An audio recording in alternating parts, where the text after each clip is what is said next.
Bonjour à tous, bienvenue sur la chaîne de Maître Roncier. Nouvelle vidéo encore sur de la vannerie. J'ai récolté de la massette récemment et je voulais tester un nouveau type de vannerie, donc avec de la massette, et j'en ai fait un tuto. Donc on va essayer de réaliser ce genre de petit contenant avec différentes techniques. Donc là c'est de l'enchevêtrement, tressage en super et puis tressage en brin seul, je ne sais pas exactement comment on l'appelle. Et je vais détailler tout ça dans cette vidéo. Si elle vous plaît, n'hésitez pas à me le faire savoir avec un like, un commentaire, à vous abonner pour voir les autres tutoriels et les autres vidéos et les futures vidéos à venir. Je vais continuer à faire des tutoriels sur la vannerie, mais également sur d'autres types d'artisanat primitifs et paysans. Et donc je vous laisse avec ce tutoriel. Merci à vous, bon visionnage. Donc dans un premier temps, il va nous falloir de la massette. Celle-ci, je l'ai récoltée mi-juillet.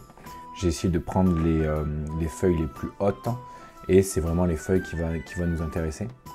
Donc j'en choisis un assez grand nombre que je vais ensuite mettre en botte pour les faire sécher. Je les mets à sécher avant de les travailler au minimum une semaine. Ensuite, pour la retravailler, on va venir la réhumidifier dans un linge mouillé ou une serviette et on va la laisser au moins une nuit entière. Et si on ne le fait pas, en fait, elle va avoir tendance à casser. Donc, c'est quand même mieux pour la travailler de la réhumidifier. Donc, pour cette vannerie, il va nous falloir 14 brins. On va avoir 7 brins horizontaux, 7 brins verticaux. Donc, c'est d'abord ce que j'ai fait. J'ai commencé par couper 14 brins à la même longueur. Donc j'ai enlevé le bout de la massette et j'ai gardé à peu près que le milieu et la fin, les parties qui me paraissaient les plus jolies. Et ensuite j'ai positionné donc les 7 brins verticaux sur un brin horizontal et pour ça j'alternais les brins en les mettant un au-dessus, un au-dessous. J'essaye aussi de centrer un maximum les brins pour dessiner un joli carré et avoir de chaque côté la même longueur.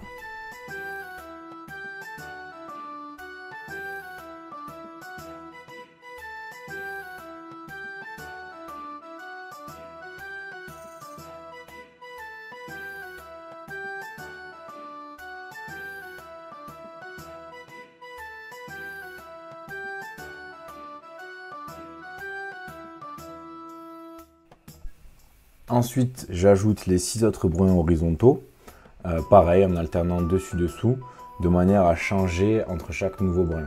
Il faut que le tressage soit alterné à chaque nouveau brin que j'ajoute. Et là, on va essayer de former un carré, voilà, un rectangle, quelque chose qui ressemble au plus à un carré si on peut.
Ensuite, avant d'attaquer le tressage vertical, d'abord avec un brin de jonc, je vais tresser en super. Donc c'est le même tressage que j'ai présenté dans la vidéo sur la corbeille.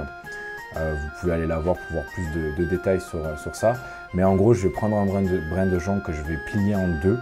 Je vais le passer sur un des montants et ensuite je vais croiser ce brin entre chaque montant.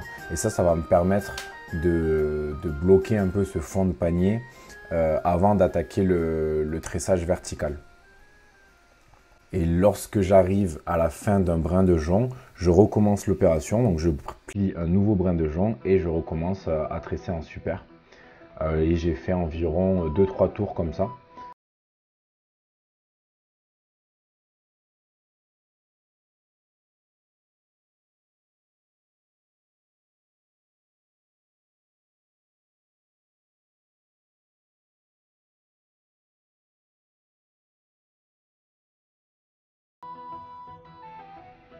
On va venir ensuite plier les montants à 90 degrés. Donc je pense que pour ça, idéalement, c'est d'humidifier ses mains un petit peu parce que là, la massette, elle avait déjà bien resséché. Donc moi, je ne l'ai pas fait, mais c'est une erreur. Il vaut mieux réhumidifier ses mains à chaque fois qu'on manipule la vannerie. Et donc voilà, on va essayer de venir plier tous les montants à 90 degrés, donc un par un, pour commencer le tressage vertical.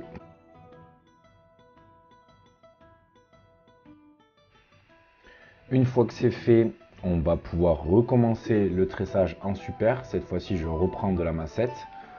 Je pourrais bien tout à fait tresser autre chose. Mais là, je voulais quand même une vannerie constituée essentiellement de massettes.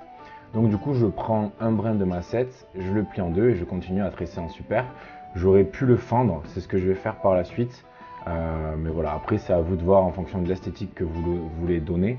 Là, sans le fendre, ça fait quand même quelque chose de grossier. Donc j'aurais pu le fendre en deux, ça aurait été plus évident et également plus fin, quoi, tout simplement. Donc pendant cette opération-là, pendant ce tressage-là, il faut toujours bien penser à serrer comme d'habitude et surtout dans les angles aussi. Et ensuite, il faut avoir en tête la forme que l'on veut donner.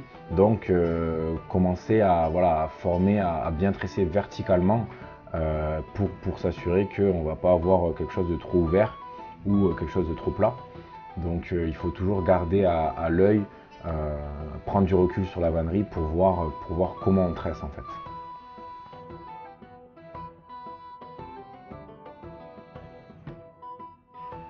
Là du coup à ce moment-là je trouve que le tressage en super avec un brin de massette complet est trop grossier.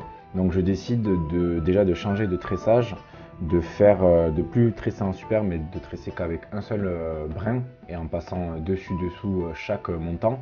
Sauf que pour ça il me faut un nombre de montants impair.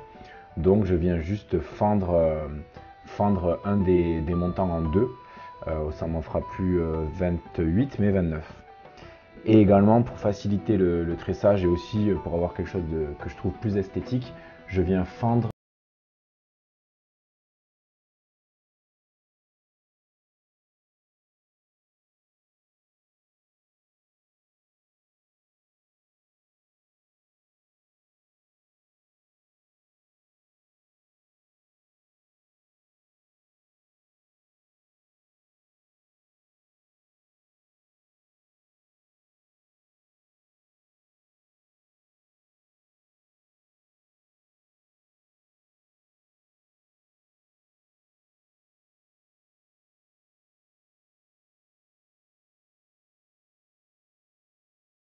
et enfin, lorsque je suis satisfait de mon contenant, de ma vannerie, je vais pouvoir faire la bordure. Donc pour ça, je viens tailler en pointe les montants et en fait, je vais les repasser dans les brins tressés, dans les couches de brins tressés, comme on peut le voir. Et je vais le faire soit à l'intérieur si le premier brin, enfin le brin le plus en haut est à l'extérieur, ou soit à l'intérieur si le brin le plus en haut est à l'intérieur. Donc du coup ça va alterner en fait, ça va faire une fois à l'extérieur, une fois à l'intérieur et je viens le bloquer sur le premier brin qui est visible en fait. Et donc je le fais sur tous les montants. D'abord je raccourcis un petit peu les montants, je les taille en pointe et après je le fais sur tous les montants. Pour ça j'avais les mains humides, donc en fait j'ai pris un petit peu d'eau sur le côté pour pouvoir réhumidifier mes mains et la vannerie.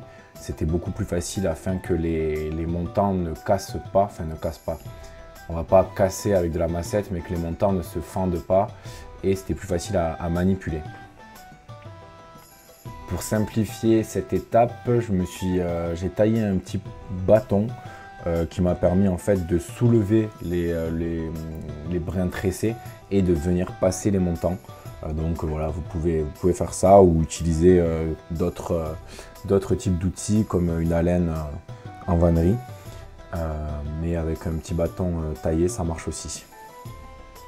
Et enfin, j'ai fini par une petite étape de finition donc pour enlever les bavures au sécateur. Voilà, comme d'habitude, hein, c'est au goût de chacun. Merci à tous d'avoir regardé cette vidéo. J'espère que le tutoriel était suffisamment détaillé et que ça vous donnera envie de travailler la massette. Pour ma part, j'ai pris beaucoup de plaisir. C'est un matériel très agréable à travailler, très facile à préparer. Si la vidéo vous a plu, n'hésitez pas à le mettre en commentaire, à la liker, à vous abonner pour ne pas louper les prochaines vidéos. Et on se dit justement à la prochaine vidéo. Merci à vous.